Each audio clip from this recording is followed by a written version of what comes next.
তো উনি একবার কি করলেন, মানুষদেরকে দূরে থেকে জ্ঞান দিবেন বলে ঘাট থেকে সরে গিয়ে দূরে এক জায়গায় উনি নিজের লুঙ্গিটাকে রেখে গোসল করতে নেমেছেন। তোরা যখন উলঙ্গ হয়ে গোসল করছিস আর আমার ক্লেম আসছে, এটা আমি দূরে আমি নদীতে নামলাম কাপড়কে উপরে রেখে দিয়ে উলঙ্গ হয়ে, যাতে তোরা আমার শতকে দেখতে না পাস। কিন্তু দূরে থেকে যদি উলঙ্গ হয়ে গোসল করে তো এই দোষ কি ঢাকা যাবে?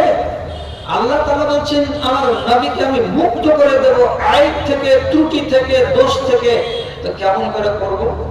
যে পাথরের উপরে লুঙ্গিটাকে রেখে দিয়ে, গামছাটাকে রেখে দিয়ে নদীতে নেমেছিলেন, গোসল করার পরে যদি করতে যাচ্ছেন তো পাথরটা দৌড়াতে শুরু করেছে, লুঙ্গি সমেত দৌড়ে চলে যাচ্ছে।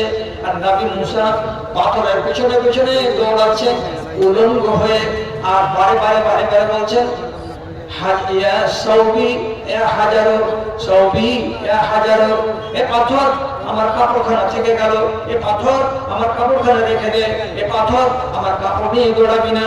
আরে দৌড়াবি না, তুই যদি যাবি তো একাই যা, আমার কাপড়টাকে ফেলে দিয়ে যা, আমার কাপড় যে তোর উপরে আছে আর কাপড় নিয়ে যে তুই পালিয়ে চলে যাচ্ছিস, কেমন কথা হলো? নবী মুসা এটাকে নেওয়ার জন্য জোর গতিতে দৌড়াচ্ছেন, আর অত জোরে পাথরটা নবী মুসার লুঙ্গিকে নিয়ে দৌড়ে দৌড়ে চলে যাচ্ছে। শেষ পর্যন্ত গিয়ে দাঁড়ালো কোথায়? যেখানে বংশের লোকেরা ভিড় করে নদীতে গোসল করে উলঙ্গ হয়ে ওই জায়গায়। যখন দৌড়ে এসে দেখলেন পাথরটা থেমে গেছে, লুঙ্গিটা উঠালেন, তারপরে পড়লেন। ততক্ষণ পর্যন্ত গোটা গ্রামের লোক জেনে নিল, দেখে নিল, ওরে আমরা যে কথাটা বলতাম এটা তো কথা ঠিক নয়, নবী মুসার গোপন অঙ্গ যা দেখতে পেলাম তাতে কোনো দোষ নাই। তাহলে হায়া বলে একটা জিনিস আছে যাকে আমরা বাংলাতে বলি লজ্জা। খেয়াল করবেন, মাথা ঢাকাটা বলছি না, মাথা ঢাকাটার নাম লজ্জা এটা নয়। মাথাকে ঢাকার নাম হলো হিজাব, পর্দা। শরীরকে ঢেকে রাখবেন নারীরা, এটার নাম হলো হিজাব, পর্দা। আর হায়া হলো আলাদা জিনিস। হায়া হলো কি?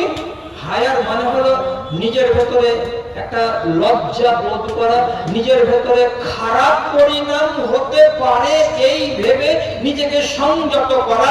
এই নাম এই শব্দটার মানে হলো লজ্জা, এর নাম হলো হায়া। আমি যদি এই কাজটা করি তাহলে এর খারাপ পরিণাম হতে পারে, এই ভয়ে আমি এই কাজটাকে করলাম না, এটার নাম হায়া। এটা ছেলেদেরও আছে, এটা মেয়েদেরও আছে। আর শুধু মেয়েদের ভিতরে হায়া আছে আর ছেলেদের ভিতরে হায়া থাকবে না, এটা কথা নয়। তাহলে আম্বিয়াদের চরিত্র কটা পেলাম? 4খানা পেলাম।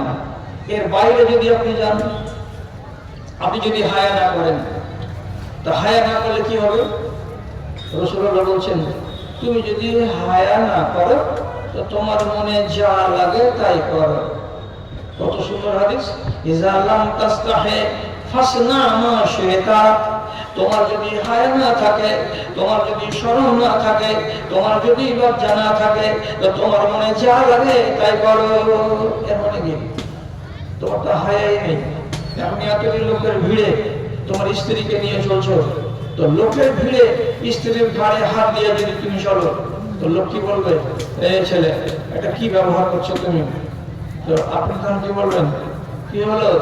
গেলাম তো ঘাড়ে হাত দিলাম তো কি আমার বাড়ি বাড়ি, আমি কোমরে হাত দিয়ে যেতে পারি। তাহলে আপনি এই কথা কেন বলতে গেলেন? আপনার হায়া নেই। হায়ার মানে কি?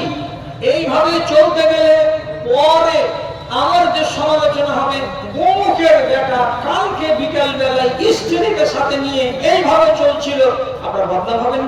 তো যে বদনামের ভয়ে কোনো একটা কাজকে ছেড়ে দেবে, করবে না, এটার নাম হলো হায়া।